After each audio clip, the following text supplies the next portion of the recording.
Texans rolling through the SWAT. Repping for the city, hear him in the parking lot. Houston written across the jersey, ain't gon' never stop. Just fans got me tuning in, waiting for the drop. Astros, Texas, Rockets, Dynamo, they coming with it.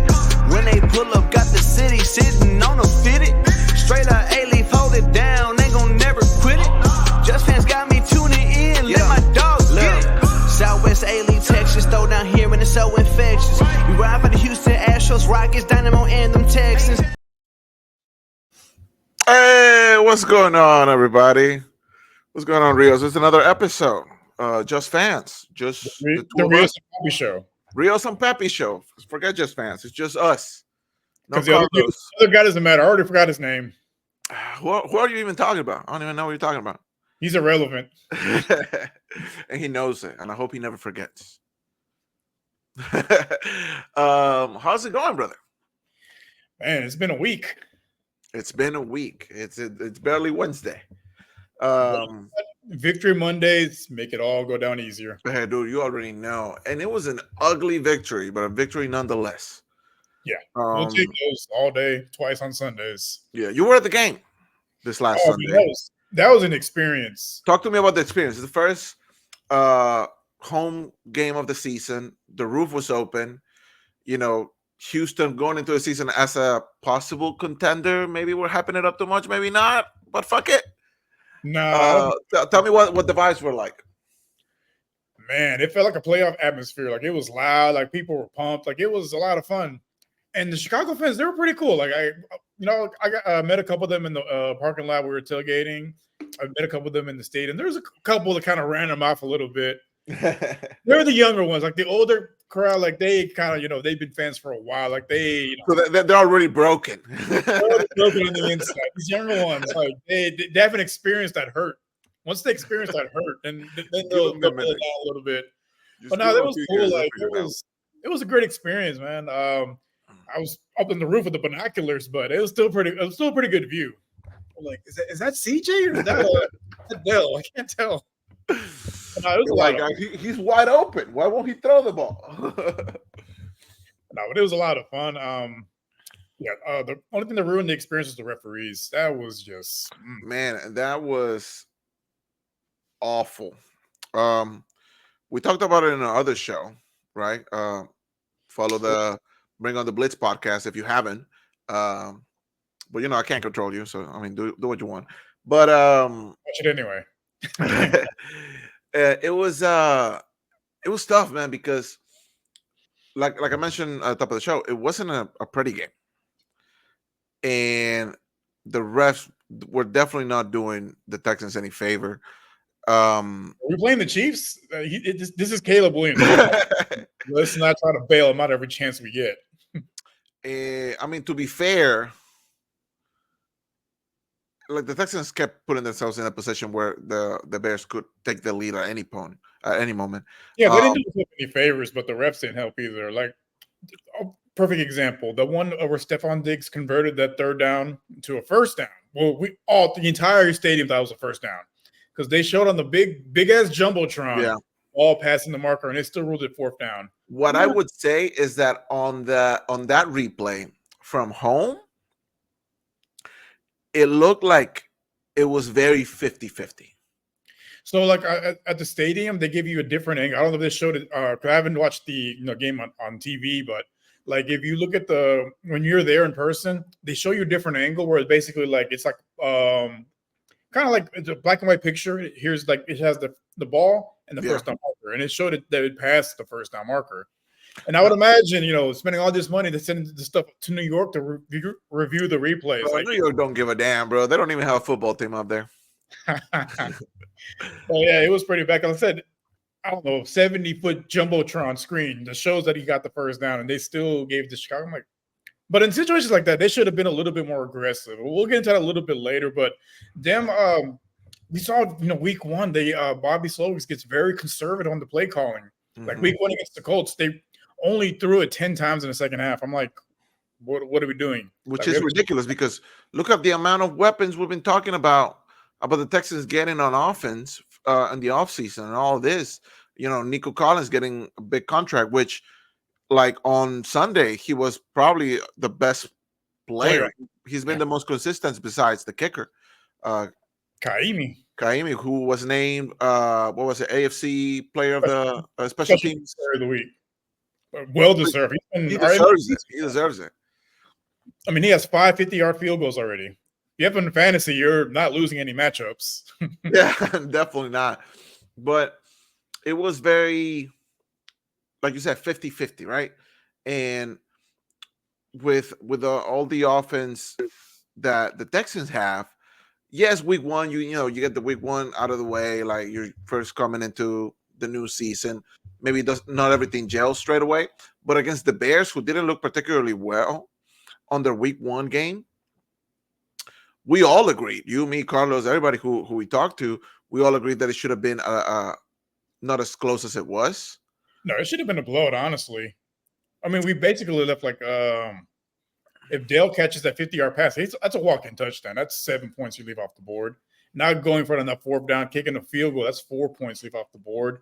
Akers fumbling on the 4. Yeah. Another 6-7 points leave off the board. We left a lot of points off the board. We definitely did. The way with the W. And the defense was pretty good as far as putting pressure on the quarterback. Caleb Williams on the second half, he tried to scramble away a few times, sometimes successfully, but for the most part, the defense had a hold on him. Somehow though, the Bears seem to keep getting first downs, and always having to keep the Texans on the back foot, not necessarily giving them too much. They weren't making too many mistakes for the Texans to capitalize, and the few that they did, the Texans wouldn't capitalize right away. Yeah, those 2 picks, we should have scored touchdowns because we were on their side of the field at that point. Like, exactly. 7 points each, but Bobby Solo is very conservative with play calling, and it's infuriating. Like, bro, we got and receivers, and the run game wasn't good. The run wasn't good. They got a pretty stout run defense, so I kind of figured Mixon will struggle. But again, you can use him in the passing game, but they weren't doing that. I mean, after he went down, Cam Akers didn't have that much of a better game. I know for next week he's probably going to be the starting running back. We know Joe Mixon and I believe Pierce are going to be injured, questionable. Yeah, I think Pierce is most likely out. If Mixon does play, he's going to be on a snap count most likely. Yeah, probably. And I don't see him going for a lot of contact in that scenario either. One of the reports that I read they've been Akers. He practices with the 1, so he might get the bulk of the carries. I saw that. We'll see. Hopefully, he does have a good game. The Vikings come from beating the 49ers, who can be very run heavy, obviously without CMC, but their backup running back did end up getting 100 yards. So if Cam Akers can have a solid enough game, take the load off the rest of the offense for a little bit, hopefully CJ can make more plays. We need a big game from Tank Dell. Nico Collins needs to stay consistent. He's been the best wide receivers in 2 games in. And Stephon Diggs, he had a good first game, kind of a quiet second game. I want to see a little bit of a bounce back against Minnesota. But going back to the Bears, again, ugly game. That's 2 ugly games in a row. We're still 2-0, top of the division. The division are all 0-2, which is great. Fuck the Colts and the Titans. Let's keep it that way. Let's hope they 0-3. But we had talked about it, off air. Well, on our group chat, CJ is like in the top 5 to 10 in almost every stat, every major QB stat, and by his own standards, he hasn't really played that well. Yeah, and that's his own fault, right? Because he set the standard so high. With he did a lot with he did a lot with less last year. Yeah, this year he has more weapons. He has more. He should have more chemistry, right? He's been. I think with some of these guys longer. We brought a lot of guys back. Yeah. But the pass protection hasn't been there this year, and the play calling has been ultra conservative considering what we have. Like, if they want to be conservative last year with the quote unquote lack of weapons, I would have understood that, yeah. But this year they need to. this year, like you upgraded that running back, you upgraded that receiver, you have a guy that in Stover that he's looked pretty impressive. Pretty decent so far. For your third tight end, he's been very impressive when called upon. And I mean, with Brevin Jordan going on IR, he's going to have to step up big time. Yeah, which he's one of those dudes that can play not just a tight end, but he can also be like the H-back, fullback. You can put him all over the place. Yeah, and I'm excited to see that. Hopefully this weekend. I want to see him getting more snaps. But going back, Tank Dell is my biggest thing. Like right now, like I feel like he was such a difference maker last year in a lot of the games before he went down with injury. And I was very excited. With Nico getting that big contract and Stephon Diggs coming in, I feel like he was going to fall down the wayside a little bit. And so far, it still looked that way.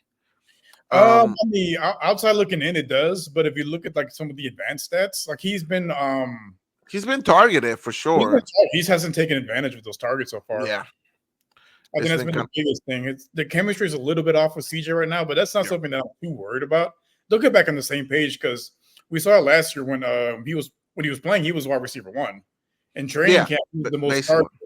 So like they'll figure it out. It's just going to take some time. It's just because they got basically a lot of mouths to feed. So I kind of get it, but at the same time, Tank Dell does need to take advantage of those opportunities when the ball comes his way. Like we mentioned earlier, he had to give me 50-yard touchdown that he dropped. He catches that in stride. No one's catching him. Yeah, it was a little bit into double coverage, but he had beaten both defenders. So hopefully he can figure it out. I know the schedule looking forward. I know we have the Vikings next week, and then the second divisional game is going to be Jacksonville. It's going to be here at home, which is good. Jacksonville has not looked good at all this season. So let's talk about that. Let's talk about the rest of the division. So, like we said, they're all 0-2, which is great for us because even though we haven't played well, particularly to maybe the expectations or maybe even the standards we still find we're still finding ways to win, right? Or at the very least, our opposition is playing worse than we are. Not just that, but like they aren't playing well and they're finding ways to lose. Like perfect example, the Titans. They had every opportunity in the world to win that game. Yeah. If they had a semi-competent quarterback, they would have beat the Jets. But it's Will Levis. Because the Jets weren't playing that well either. The Titans did have the lead at the very beginning of the game, I'm pretty sure. Yeah, they were leading early on. Like they led, I want to say. And we know their defense is sort of underrated. So I figured if they could just hold down the Jets a little bit, just slow them down, maybe try to get to Rodgers a little bit more, they would have come away with the win. But the Jets found a way to overcome that. The Titans didn't do themselves any favors, throwing that game sealing pick at the end. That's the Will Levis experience. I mean, I think we had talked to Sam about it. Like I think he mentioned it also. Like, don't be surprised if this dude gets benched before the end of the season because Callahan has his certain type of quarterback that he wants, and I don't think Will Levis fits that mold. And he didn't draft him, so there's no real like commitment towards him either. I know, and I hate that because I don't think he's like gonna be on the upper echelons of quarterbacks or whatever. Yeah. But I don't like seeing that much of a decline. Well, not decline because he even hasn't been here that long. But I don't know. I just hate all the unnecessary hate that he's getting. It feels pretty warranted. Because you could argue, Daniel Jones, right? He got the bag, and he's playing like shit. Will Levis is only on year 2 on a bad team. Because it's a bad team. Yeah, but I mean, he does have some weapons in place. You got, yeah, but I don't think the expectation should be like, because I thought the Jets were going to win that game regardless. Well, I mean, when your own coach calls you out 2 weeks in a row in press conferences, that's kind of tells you where he kind of sits with the organization as far as like, it's basically we need you to play well, otherwise we'll look for our guy because again, Callahan didn't draft him. I can honestly see Will Levis being a backup in this league. Which again, it's like Davis Mills. It's not a bad spot to have. Yeah, Like he seems like he probably would be better suited for that, just in small doses. But that's the thing. I feel like that's his role, and I feel like there's fans out there who still are expecting the world of him. Oh, I got plenty of bookmarks of Titan fans. Call I'm call sure me you up do. with a book because I said Will Levis is not that guy, and they're always like, "Oh, he has great potential." Like just because he throws the ball really hard doesn't mean he has Potential, yeah, potential doesn't mean much. You know, Because when it comes to quarterback, it's just not how hard you throw the ball, how far you can throw it. It's about what you got, between the ears. That's yeah, what matters more. you gotta be able to read defenses, coverages, and be I able look to find at your guy. Tom Brady was not the greatest athlete, didn't have the strongest arm, didn't throw it the hardest. But guys to go because Yep. between the ears, that's what matters the most. So what about Jacksonville? They managed to lose to a really bad Browns team. Yeah. I mean, when Deshaun Watson, who's playing the absolute worst ball of his career, outplays Trevor Lawrence, that speaks volumes. I get it was raining a little bit, but again, Jacksonville's playing at home. They're used to those weather conditions. And that's another example of a player who just got a massive contract. Right, the franchise is all on you, and now you have to perform. And against the Cleveland Browns team, who looked like garbage on week 1 against Dallas, who, by the way, Dallas just got demolished by the Saints, right?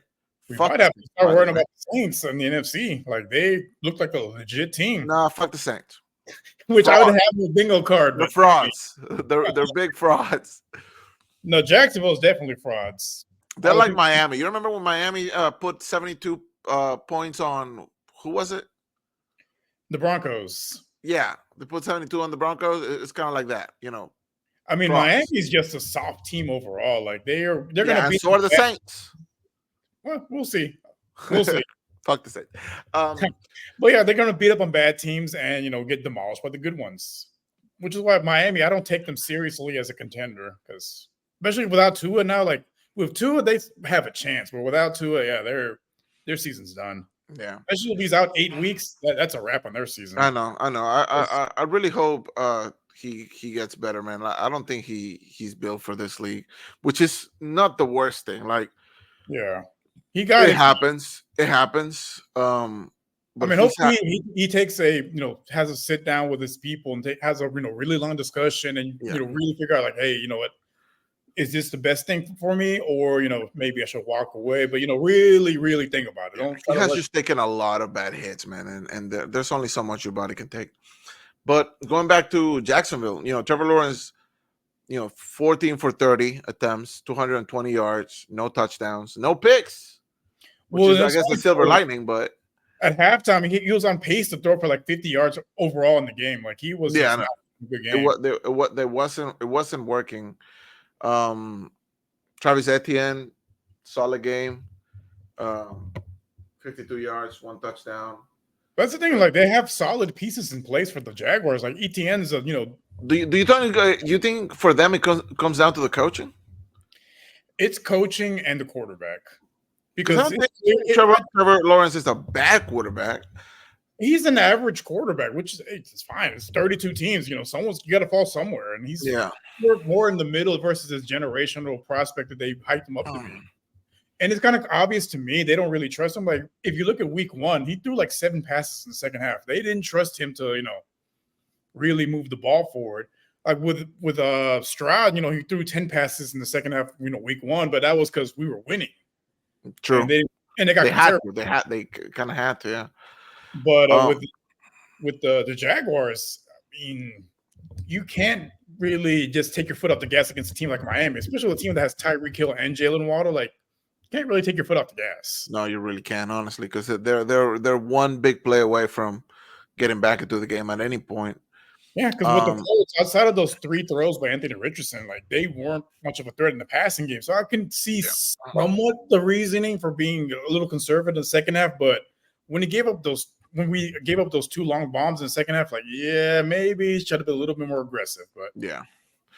And the last team on the division, who is Jacksonville plays Buffalo this week on Monday Night Football. And Buffalo's they haven't played their best ball either, but they're undefeated. and they're not playing that bad. You know, I thought them losing Diggs was going to be a much of a bigger blow, but it looks like Josh Allen is like spreading the wealth a little bit. Yeah, he's really leaning on his tight ends in Mhm. James Cook, who's been cooking, as they say. Been That cooking. was hanging fruit. But I mean, we'll see how they fare. I can honestly see this as a bounce back game for Jacksonville. I honestly don't see them going 0-3. I do. Uh, I'm sure you do. Well, not just if you look at the way that the Bills operate, they're What do they play? Do they play at Jacksonville? no, I think they play in Buffalo. Okay, maybe I'll take my statement back a little bit. And it's on Monday Night Football at that. Yeah, Like, it's gonna be a tough one. It's gonna be a tough one. But I don't let's think go. it's gonna be a blowout, but it's going to be hard for Jacksonville to stop.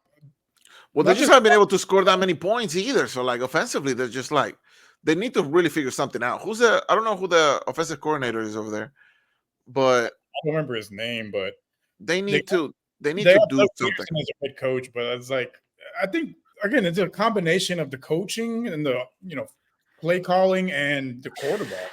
I feel like they should lean into the running game a lot more. I think at the end, it's a fine athlete with a lot of He has a upside. lot of upside. He's a pretty good running back, but Yeah. I don't know. Like it's weird. Like it's like the first half they'll try to put the ball in Lawrence's hands, and then the second half they try to lean on the run game. But if you're not blowing a team out, you can't really lean on the run game. Yeah, no, you gotta mix it up. You gotta and not be so predictable as well. Let's talk about Colts Packers. I actually thought the Colts were gonna take this game. I think we all predicted that they were gonna take this game before. Yeah, I thought it was going to be a Jonathan Taylor showcase. 200 yards of rushing. Yeah, me too. It was the Josh show. Yeah, again, another team that struggled to put points on the board. Like they didn't score at all in the first half. Well, I think they probably saw the tape from the Houston Indy game and like, hey, we take away some of these deep shots. Anthony Richards is not very accurate, and we saw it. And we saw that. 17 for 34, 200 yards, but 1 TD and 3 interceptions. Like I said, we should have. That's already 4 on the year. Yeah, we should have had more interceptions, but he didn't throw it that much. Yeah, Jonathan Taylor, 12 carries for 103 yards, no TDs or anything. It was like, because going into this game, we knew Green Bay was going to be without their Jordan Love, and I feel like there's still a lot of question marks even with Love on that team. I feel like the media has hyped them a lot. I actually am not a believer in this Packers team just yet. I need to see more like continuity. Yeah, I can see that. I mean, he had 34 touchdowns last year, but again, he kind of came out of nowhere. But he kind of came out of nowhere, but without him, I thought the Packers were gonna completely crumble. But the Colts couldn't capitalize, and they went down early in the game, and they just had to crawl their way back, and they just couldn't. I think it's one of those things. Like if the Colts can't control the clock, they're not going to shootouts because Anthony Richards, he's just not that accurate just yet. And the thing is, the Packers didn't play well either. Yeah, so it's another case of a team in the division just not being able to take advantage of like the weaker teams. I know there's no easy games in the NFL. Yeah, but unless you're playing the Cowboys, there's more winnable games than some opponents are more winnable than others. Correct. But it's definitely been great for the Texans being undefeated. We're going against another undefeated team next week, the Vikings. Like I said, they just came from beating the 49ers, who've been a shell of their former self without Christian McCaffrey, which is to be expected because, like you've said in plenty of shows, he's basically the heart and soul of that offense. Yeah, I mean, we saw it on Super Bowl. He was their leading receiver and leading rusher. Yeah. I still think that the 49ers have enough without Christian McCaffrey. I mean, they still got like 3 other All-Pros on the offense. He still I feel like they have it enough to beat a team like Minnesota, but Minnesota at home, I guess, is no joke. Which is they're surprising. I think most of us weren't really sure what to expect from the Vikings because especially after JJ went down. They've added pieces on both sides of the ball, but the main question mark was quarterback. Yeah. But Sam Darnold's actually played pretty well so far. Dude, if you can get the ball to Justin Jefferson and let him cook, you're good. Yeah. You're good. And that brings up an interesting topic. So, like, for the game plan Sunday, it's like, what's the game plan for Jay Jettis? Do you have Stingley shadow him, or another theory I saw online was someone said you put Stingley on wide receiver 2, Addison, and have any corner, and then a safety double teams Jay Jettis all game, kind of like punt coverage where you take away those deep shots. What are your thoughts on that? What safety do you put on there? What's his name? I would say Lassiter. Lassiter. He's your fast safety. He's a better athlete and better hands. Do you think he can keep up with Jefferson for the whole game? Well, that's the thing. Like, you would basically have Lassiter, and then I had safety. I meant Bullock, but yeah, corner. I would put Lassiter, kind of rough him up at the line of scrimmage. Yeah, and then you have Bullock to be the double team him, like how they used to do with Calvin Johnson, almost essentially like punt coverage. Have someone else. I saw that online. I was like, that's a pretty damn. It wouldn't be the worst idea. I get why they will want Stingley to follow him, but at the same time, it's like Stingley is not as fast as Justin Jefferson. I mean, he used to guard him, in practice at LSU. Yeah, but I wouldn't have him shadow him. If he lines up on this side of the field, that's great. It's a great matchup, but I wouldn't have him. I wouldn't have him shadow him. Like, I think I like the second idea better. Like, you have Lassiter and then safety help. Well, the secondary has been an issue for the Texans this past 2 weeks. But that might be the only way you can shut down or at least slow down Justin Jefferson. The run game wasn't like amazing. Ty Chandler looked pretty solid out there for them, 8 yards per carry.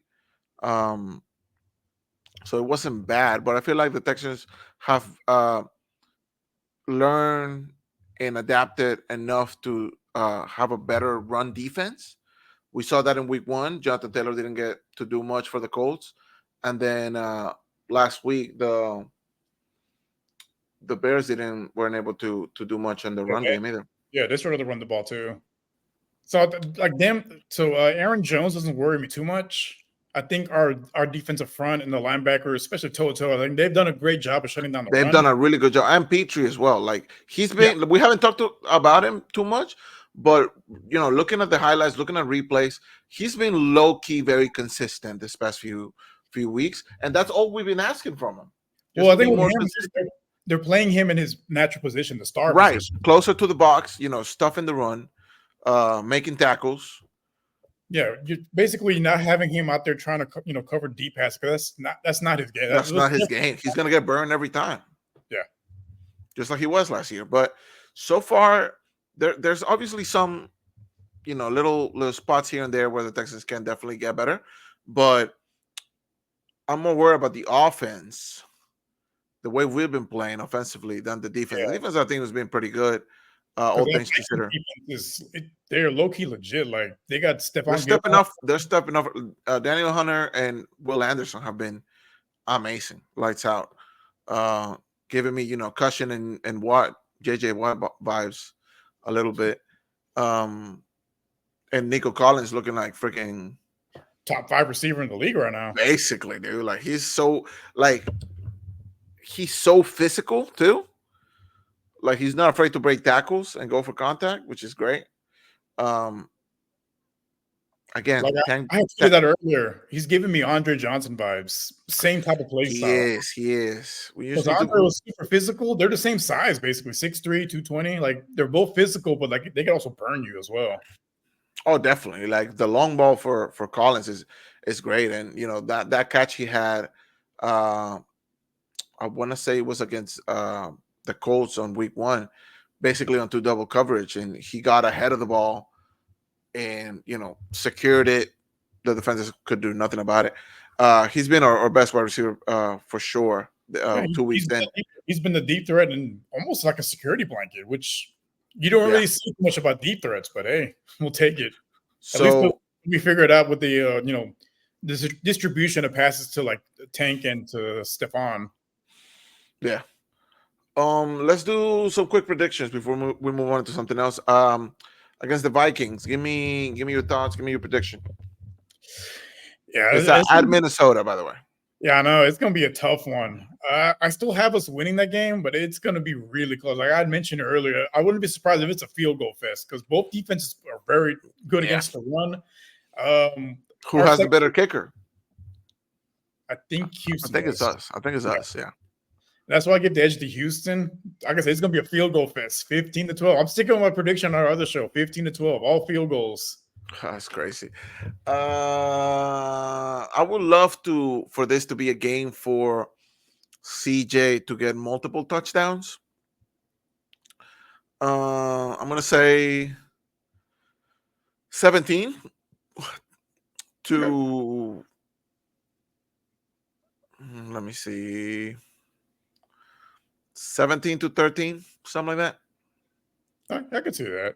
Like I want to see Dell get on the scoreboard, and hell, maybe another one for Collins. Keep the streak going.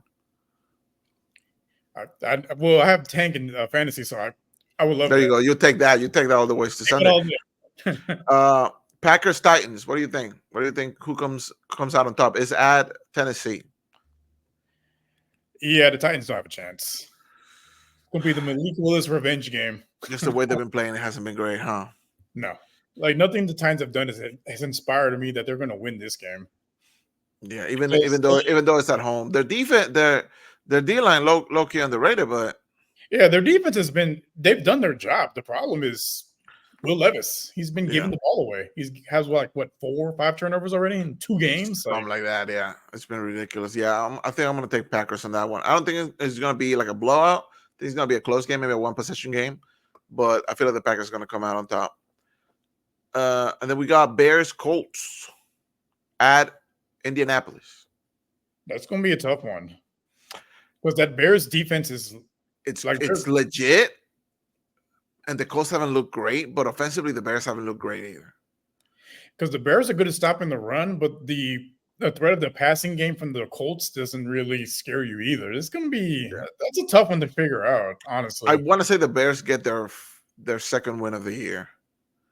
I think it's going to be an ugly win for them, but I think they get their second one. It's in Indiana, so that's why I'm like, it's tough. Like I kind of want to pick the Colts, but at the same time, like I don't really trust Anthony Richardson at this point. I don't, but I cannot trust JT. But he hasn't looked great either. Tough sledding, honestly. It's a bit of a compliment. I'm gonna say the Bears get the win. I'm gonna say it's gonna be like a low scoring game, like 14-10 or something like that. Yeah, I got the Bears winning, not because of Caleb or their offense. I think their defense and special teams is going to carry into a win like they did against the Titans. Yeah, I can see a defensive touchdown on there for sure. That would mean if we're writing out all our predictions, that would mean the Texans stay undefeated 3-0, and everybody in the division goes 0-3. And if Houston can beat Jacksonville week 4, that might put a wrap in the division unless something catastrophic. Unless something, knock on wood. Yeah. Any other big games that you want to talk about? Oh, well, I guess we can touch on what you mentioned before, that after the game, CJ and Caleb. Oh yeah, so after when at the end of the game, if the game's over, the quarterbacks, they meet in the center of the field, just wrap it up, give each other words of encouragement or something. So they caught on camera, CJ trying to be encouraging, gives Caleb some advice, and Caleb kind of looked like he could care less what he had to say. Like he kept walking. He kept trying to walk away from the conversation. Yeah, he kept trying to walk away from it. Like you could tell from facial expression, body language, just seemed uninterested in what he had to say. And I'm like, dude, this guy won Rookie of the Year. Had one of the best rookie seasons in recent memory. I would kind of listen to him. I don't want to read too much into it. It was an ugly game to lose, and he hasn't had the best performances yet in the first 2 games. So I can see how he would be frustrated, especially how the media has been, hyping him up or whatever, and they're all throughout the offseason, like Caleb Williams was the talk of the town type of stuff. So I can definitely see everything getting to his head a little bit. I don't think he meant any kind of like disrespect to CJ or anything like that. I can definitely see how the frustration makes you like, let me just get to the locker room, fucking get in the showers, get the fuck home type of thing. Try to forget this game and move on to the next one. But I mean, I do believe that you're right. Like CJ just did that. CJ just came into the league with a chip on his shoulder, right? He wasn't the first overall pick when he believed he should have been, and then he proved a lot of doubters wrong. I definitely didn't think he was going to have the kind of season he had. I would have been happy with half the season he had. You know what I'm saying? Yeah. So I feel like if you're going to listen to somebody, right? Obviously, it would be the Mahomes, the Lamar Jackson, stuff like that. But somebody like CJ comes talk to you after the game, you at least listen. You know what I'm saying? It's not just because he was similar spot to you were a year ago, basically. Basically. But, top picks going to a bad team, expected to, turn that team around. Yeah. If he did it. And so far, Caleb doesn't even throw a touchdown. But no, like if you watch Hard Knocks, he's kind of the same way when the coaches, try to like tell him something. Like he thinks he's like, I guess it's an age thing. He thinks he knows everything at this point. Like you can't tell him anything. Thinks he's on top of the world. Like, and this league is going to humble you real quick, and it has been so far. I feel like he would have really benefited by playing behind somebody, or even having a veteran leadership in the locker room. Like I feel like the Bears are in this position where they were forcing themselves really to throw him out there to sink or swim, and so far he's like barely staying above water. Yeah, because again, like a lot of people have mentioned before, like with CJ, everyone thinks, any rookie can have that type of season. We haven't seen that. Those are those aren't that's not the norm. Not at all. But I mean, hopefully our predictions come true, and the Texans can, put a nice little bow on the division early on, and try to focus on, some of the bigger games coming up. Because our first, honestly, like 7 games, they're all pretty winnable. The only ones that really worry me would be this Minnesota game, Buffalo, and the Packers. Because Jordan Love should be back by then. Should be back by then, yeah. The Patriots game should be very winnable, and the Colts game in Houston should be winnable as well. Yeah. Because if you watch the tape and learn from your mistakes, you should be able to not win it easily, but win a little bit more comfortably. Yeah, and the Texans really need to try to get as many wins as possible this stretch of the schedule, because it's after that Colts game where it starts getting like a little bit more. You play the Jets. The Jets, the Lions, the Cowboys, back to back to back. Then you get a couple of division games, and then you go into Miami, the Chiefs, the Ravens. So, and you don't want to be chasing a playoff spot in those last few games. You want to secure it as fast as possible.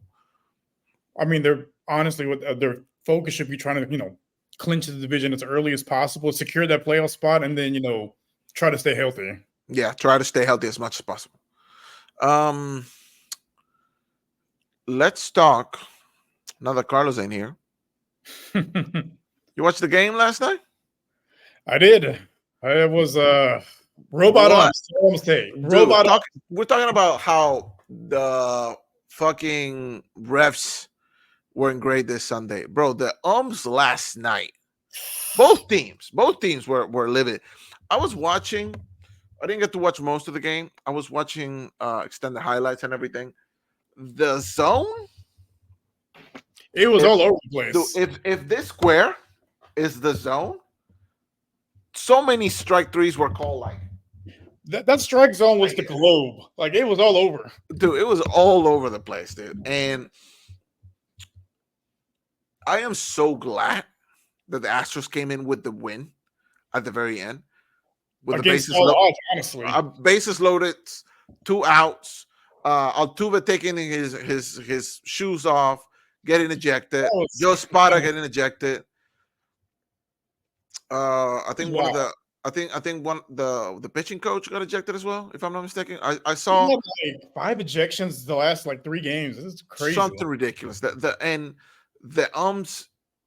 they're just making it their show, man, and it's ridiculous. Like we don't, as fans, we don't pay to watch you umpire. We don't go to the games to watch you guys. We go to watch the actual players. Like do your Yeah. job, not make it about yourself. And then what the hell are you sending the shit to replay or whatever? And everybody can see that he was hit by the player wasn't hit by pitch, Yeah. and you're still gonna give him the base just because you're fucking petty about it. Grow the fuck up. Or when I understand that your job is very hard. I completely understand that your job is very hard. You Yo, also get paid an absurd amount of money. You Not get just paid that, so we- much money. all How the much is money an they umpire spend make? on I'm about to look it up. I'm Like, about to look it up because I don't give a fuck. all the money they spend on replay equipment, like, and you still get it wrong. Like, what the fuck? Like, it. Yeah, there's no excuse. In the game today, when I saw Dylan Cease was pitching, like, yeah, we're gonna lose, and we did. He almost had a perfect game. First year umpires in the MLB make between 125,000 to 175,000. First year umpires. I'm in the wrong line of work. What the fuck? More experienced umpires, 200,000 to 300,000. Whatever they paid Angel Hernandez was too damn much. And if you're in the playoff, which Angel Hernandez was a lot of the time for some fucking reason, you're making at least 400,000, but some of them earn up to 500,000, $600,000. Robot umps. You guys make way too much money to make it about yourselves. Do your job. If you get it wrong, I understand if a player gets on your fucking face, right? Or whatever. I get that. Looking at the fucking replay, seeing that the motherfucker didn't get hit and still giving them the base just because you're petty about it, fuck off. Get off my screen. You know what? You're ejected, motherfucker. Like they make it about themselves. I'm like, bro, the game's not about y'all. Like when you get 70% of your calls, like 70% is completely unacceptable. Like in any job, if I was doing 70% what I'm supposed to do, I get fired. It's But ridiculous. these guys, there's no accountability. Like they don't make them go in front of the press and have some type of accountability for calling a shitty game. Like, come on, man. Like we need to bring public shame into these refs so they can start doing their jobs right. Because they can do it. There's nothing, no consequences. The very next game, we should make them wear one of those dumb hats or whatever, or like a clown nose. Like they have to wear it. Bring back bullying. It works. Bring back bullying in 2024. That's our campaign. You'll be the president. I'll be your vice president. That's our policies. Bring back bullying. At least for umpires. But the Astros are still in this division chase. Basically, it's nothing confirmed. I know the Mariners are still on the chase. Yeah, right now they're playing the Yankees. We still have a 4.5 game lead with about 10 games left in the season. Yeah. As long as things don't fall apart, Houston should win the division. What do you think about this last stretch? I feel like Bregman has slowed down a little bit. He couldn't stay hot all year, obviously. Tucker just coming back from injury. He's still looking not necessarily like his old self, but he's getting on base. And Altuve and Jordan and Pena. I feel like Pena has been kind of an unsung hero. And Dubon, bro. They should give out, you know how like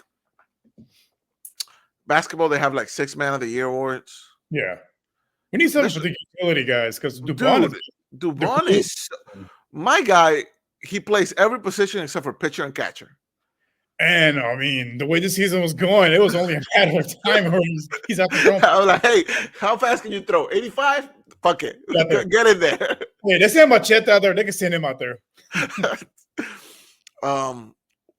What are your thoughts on a possible playoff run for the Astros? How not excited, but how confident are you in this team?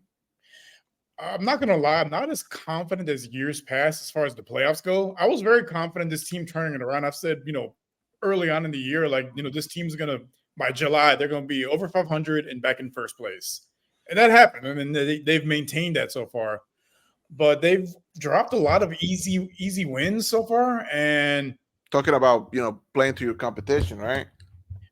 like, how do we get swept by the A's? How are we losing to How teams the like, hell did we get, bro? how did you lose to the White Sox, who have their team doesn't even put out the scores anymore? How They the just Diamondbacks give you like the business. the Like, business, bro? yeah, it's a little concerning. What Yeah. really concerns me though is the playoff rotation, because they're gonna have to make some tough decisions. Especially talking about Verlander. That's the dark horse in the room. Yeah, every star has been slightly better since coming back from injury, but it's still not good enough. He's still giving up a lot of runs, walking a lot of people. Not his game at all.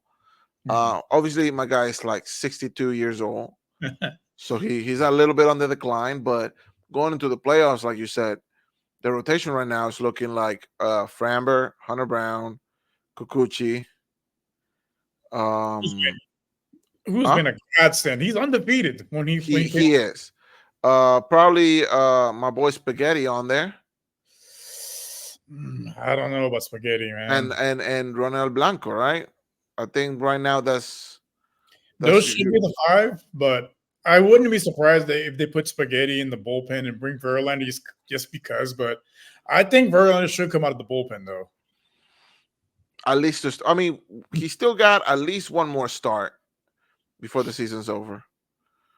Yeah, I would say see how that start goes. If he looks Shaky, of what he usually is, I'll be okay with him starting. But I mean, he hasn't been the best in the playoffs for us, which is honestly weird. Like, I don't get it. Like, he struggles in the playoffs. It's weird. because we're going against the best teams in the playoffs. So people's stats are bound to like flatten out a little bit.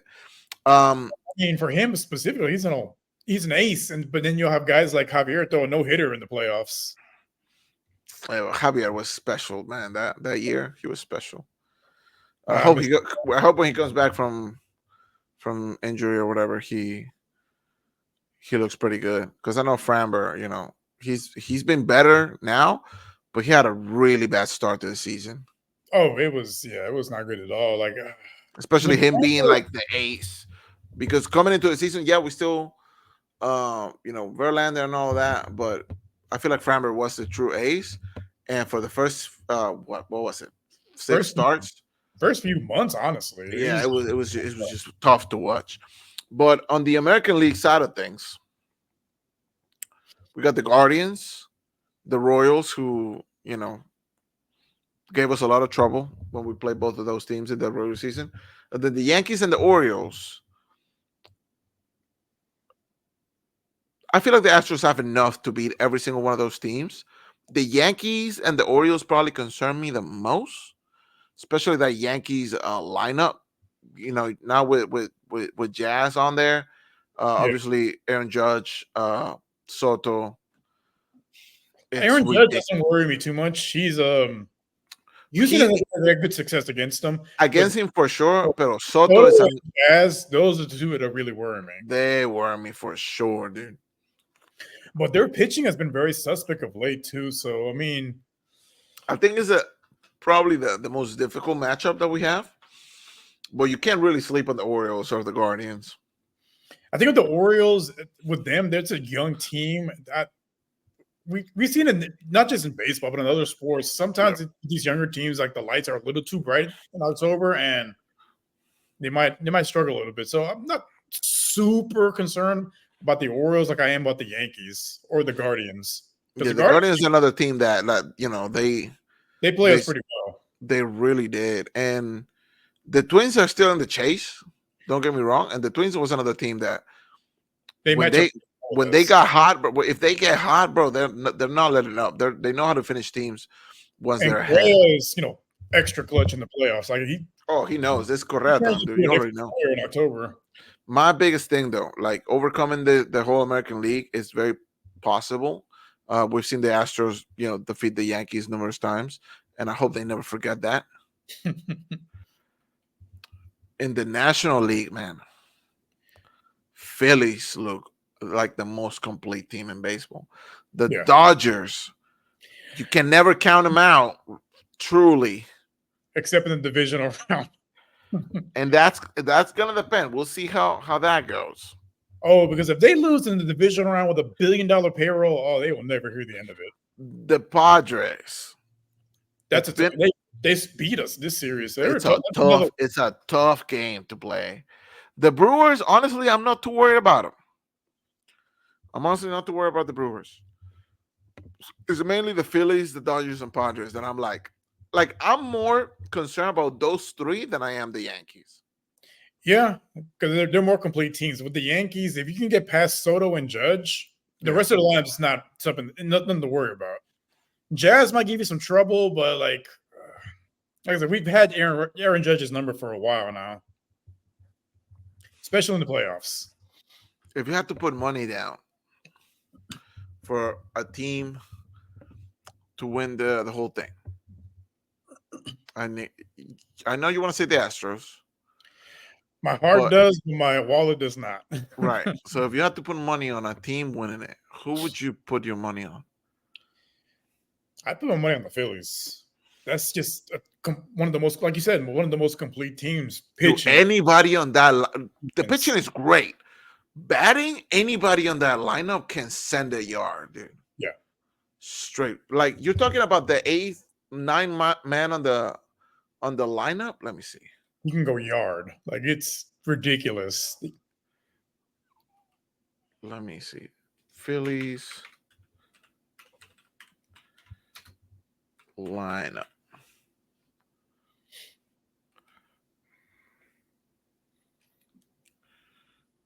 Not the roster. I want to see the lineup. Stupid. Yeah, You're talking about Kyle Schwarber, Trey Turner, Bryce Harper, Nick Castellanos, Alec Baum, Scott Marsh. It's when you're getting to like fucking Johan Rojas or Garrett Stubbs that you're like, okay, maybe easier strikeout. Yes, but still, that's 6 or 7 hitters you got to worry about. Yeah, you're like if you haven't given up 5 runs in the first 7 batters. It's a good day. Your team reminds me of the 2019 Astros, just how that team was stacked from top to bottom. Dude, even like the catcher was giving you trouble then. And the pitching staff, dude, Nola, Wheeler, Suarez. Ridiculous. Even with a stacked team, it doesn't matter in October. That is true. Look at the Nationals. They barely made the playoffs, and they beat one of the best teams we've seen in recent memory, that 2019 Astros team. Yeah, and even the Diamondbacks last year, I feel like they were scrappy, they were fast, they were speedy, and then they managed to overcome a lot of teams. I wish they would have won the whole thing. Too bad nobody watched that series. There was a World Series last year? I don't remember. I don't remember. Which, we are 1 game away from the defending champions being eliminated. 1 game. I wouldn't necessarily call them defending anything. They were barely champions. I'll give you that. They were placeholders. Fuck the Rangers, by the way, if you haven't gone that. We're talking about the Rangers, who suck.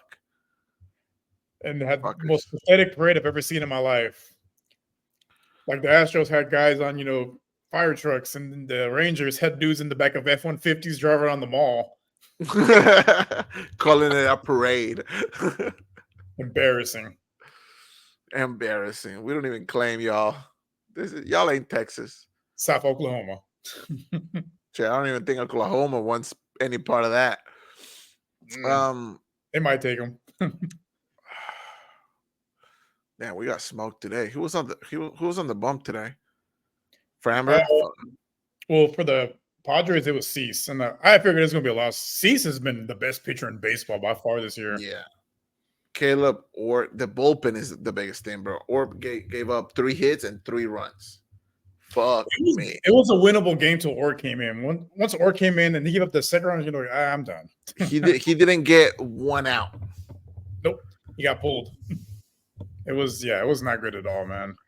Dude, if I'm him, I'm walking straight to from the bump. I'm walking straight to the clubhouse, down in a bottle of Everclear.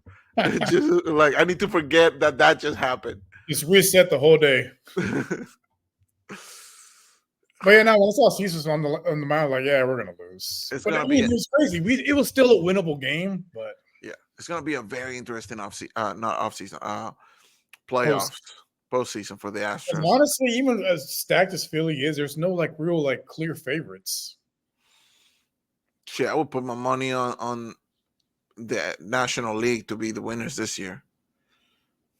Honestly, Looking that way. I mean, it would take the Astros going on a run like the Nationals did in 2019 to come out on yeah, top. just like getting wins out of nothing, basically. And this team has done it before with less. So We have, but like I feel like nobody's necessarily hot right now. Going into the postseason, I know Altuve is always going to deliver. Jordan is always going to give us moments.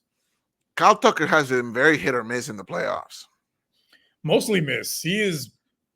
I think that's one of the reasons why he hasn't got that big contract he's look for. Because I tell people all the time, like you want to secure the bag, do what Correa did. You set your legacy in October. Shit, we didn't even give Correa the back. That's why he left. It's crazy. We offered him the same thing Minnesota gave him. It's just they gave him more years Yeah. with opt outs because he wanted those opt outs. And Houston's like, no, we're not giving you opt outs. Yeah, fuck out of it. We still love Correa though. Astros legend, Houston legend. Oh yeah, we'll always love Correa, but yeah, that kind of rubbed me the wrong way. Like you want to opt out? It's like, bro, you have a chance to be part of a dynasty. Why would you opt out? Like, where are you gonna go? And clearly, no one gave him the bag besides Minnesota. And what did he do there? And then he tried to leave Minnesota after his contract, and then nobody else would take him, so he just went back to Minnesota. The worst ankle they've ever seen. Some doctors said. Like I get betting on yourself, but sometimes the grass isn't greener on the other side. Yeah, the grass is always greener in Houston. Unless it's summertime, then it's fucking dry as fuck. It's yellow. It's fucking burning, bro. But that's something that if I was Bregman and his agent, might want to consider that because Springer left for the bag. He hasn't done nothing since. Yeah, has barely sniffed the playoffs. Same. Correa's in a good team right now. The Twins are a good team. It's just a tough division. But how long ago did he leave? He left 5 years ago. Has it been fun? No, because we won in 2022, and that was Peña's first year. So he left 3 years ago. No, he left in 20. He left in 21. It's about to be 4 years. It's gonna be 4 years next year. Next year is 3 months away. Next year, I mean, like next season, like April next season. That's 6 months away. More. It's been like 3.5 years. Close enough. It's been a good minute. I feel like Springer felt like just left yesterday, bro. And it's been like fucking 6 years since this motherfucker left. Well, I think we feel it more with Springer because we haven't been able to fill that spot since he left. I know. I thought Chas was gonna be that guy, but he really can't get it going offensively. And then Myers, he's a better defender, but his bat is just like Machete's bat, just non-existent at times. It's like non-existent, and then he'll hit yard for no reason.